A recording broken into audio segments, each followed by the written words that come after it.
ESG smart teaching चॅनलमध्ये तुम्हा सर्वांचे सहर्ष स्वागत.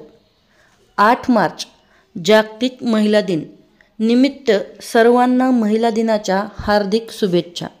आता काळ बदलत आहे आणि या बदलत्या काळानुसार शिक्षण पद्धतीतही अनेक बदल झाले आहेत.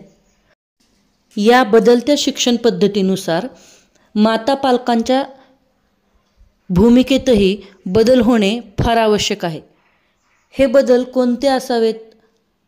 पालकत्वाची भूमिका खऱ्या पद्धतीने कशी असावी याबद्दल आपण आज या लेखामध्ये चर्चा करणार आहोत.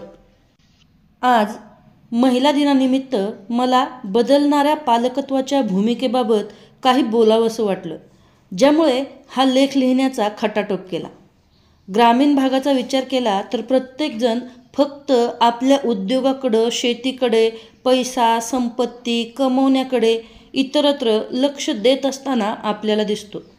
पण सोबतच आपल्या मुलांचे भविष्यही तितकेच महत्त्वाचे आहे. या गोष्टींकडेही एक माता पालक म्हणून आपण लक्ष देणं खूप महत्त्वाचं आहे. शिकलेली आई घरदार पुढे नेई. प्रत्येक यशस्वी पुरुषामागे एका स्त्रीचा हात असतो, असे स्त्रीच्या मातृत्वाचं वर्णन करणारं वाक्य आपण नेहमी ऐकतो. पण या वाक्याला साजेशी भूमिका निभावणे आजच्या युगामध्ये खूप महत्त्वाचं आहे. पण ते निभावताना स्त्री कुठेतरी कमी पडताना दिसत आहे. आई ही फक्त मुलाला जन्म देणारी माता नसते, तर मुलाचं आयुष्य घडवणारी, त्याला संस्कार देणारी, त्याच्या शिक्षणाच्या रूपाने त्याचं भविष्य घडवणारी माता असते. जसे जिजाऊंनी शिवरायांना घडवले, कौशल्या मातेने रामाला घडवले, श्यामच्या आईने साने गुरुजींना घडवले. म्हणून या मुलांच्या अर्थात समाजाच्या जडणघडणीत महिलांचे योगदान हे केवळ घरापुरतं किंवा शेतीपुरतं मर्यादित राहत नाही, तर या समाजरचनेच्या केंद्रस्थानी येतं. आजच्या काळात अनेक माता संसार, शेती आणि स्वतःच्या दैनंदिन जबाबदाऱ्यांमध्ये इतक्या अडकलेल्या दिसतात की स्वतःच्या मुलांच्या शिक्षणाकडे लक्ष देण्या इतपत वेळही त्यांना नसतो. पण मातांना हे लक्षात यायला हवं की शिक्षण हीच खरी संपत्ती आहे. आपल्या मातृत्वाचं खरं स्वरूप हे केवळ प्रेम आणि काळजी घेणं, मुलांना वेळच्या वेळी जेवायला घालणं, त्यांची आजारपणामध्ये काळजी घेणं एवढ्यापुरतं मर्यादित राहत नसून मुलांना योग्य दिशा देणे, त्यांना शिकण्याची गोडी लावणे, त्यांच्यावर चांगले संस्कार करत करत त्यांच्या भविष्याची मजबूत पायाभरणी करणे हेही तेवढेच आवश्यक आहे. सर्वच माता पालकांना हे लक्षात यायला हवं की शिक्षणाशिवाय कोणत्याही कुटुंबाचा आणि पर्यायाने समाजाचा खरा विकास होऊ शकत नाही. अर्थशास्त्रात हे स्पष्ट केलेलं असतं की शिक्षणाच्या गुंतवणुकीचा परतावा हा शेतीतील पिकांपेक्षा अधिक टिकाऊ आणि फायदेशीर असतो. तरीही अनेक पालकांना असं वाटतं की उद्योगावर, पैसे कमावण्यावर, शेतीवर जर आपण जास्त लक्ष दिलं नाही तर आपलं खूप नुकसान होईल. पण त्यापेक्षा अधिक नुकसान होईल मुलांच्या शिक्षणाकडे दुर्लक्ष केल्यामुळं. मी एक प्राथमिक शिक्षक आहे. माझ्या पालकांशी बोलताना मी त्यांना नेहमी 2च पर्याय सुचवते.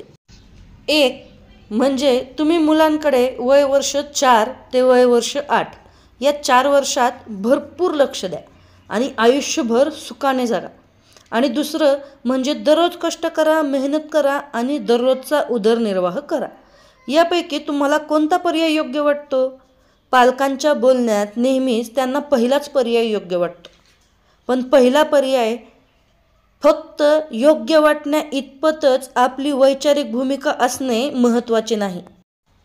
तर या पहिल्या पर्यायानुसार मुलांकडे आपण वय वर्ष 4 ते 8 लक्ष दिले तर मुलांवर चांगले संस्कार करणे, त्यांना अभ्यासाच्या योग्य सवयी लावणे आणि पर्यायाने त्यांचे भविष्य, समाजाचे भविष्य घडवणे हे केवळ माता पालकांच्याच हातात आहे.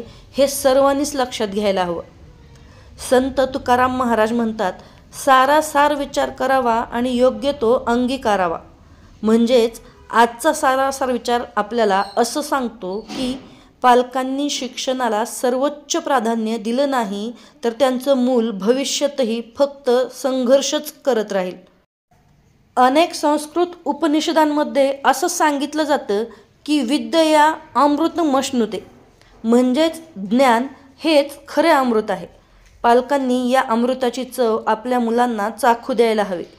बुद्ध त्यांच्या बोलण्यात नेहमी सांगतात की तुमचं भविष्य हे तुमच्या आजच्या कृतीवर अवलंबून असतं.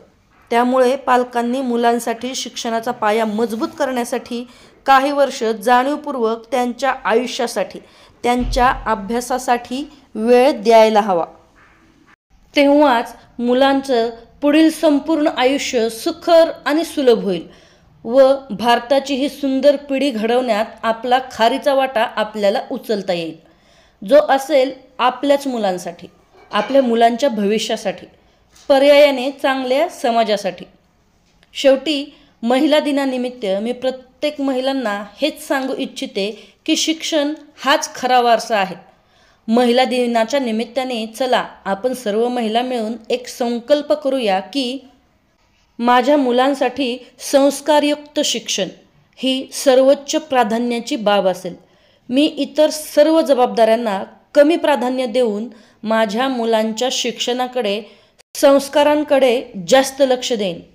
चुकीच्या गोष्टींना वेळीच हे चूक आहे असं परखडपणे दाखवून देऊन त्यापासून परावृत्त होण्यासाठी विधायक गोष्टींमध्ये, कृतींमध्ये संधी देऊन आणि मोबाईलच्या अतिवापराच्या दुष्परिणामांपासून मुलांचा बचाव होऊन चांगले आरोग्यदायी संस्कारक्षम जीवन जगण्याची क्षमता त्यांच्या अंगी कशातून येईल याकडे मी लक्ष देईन.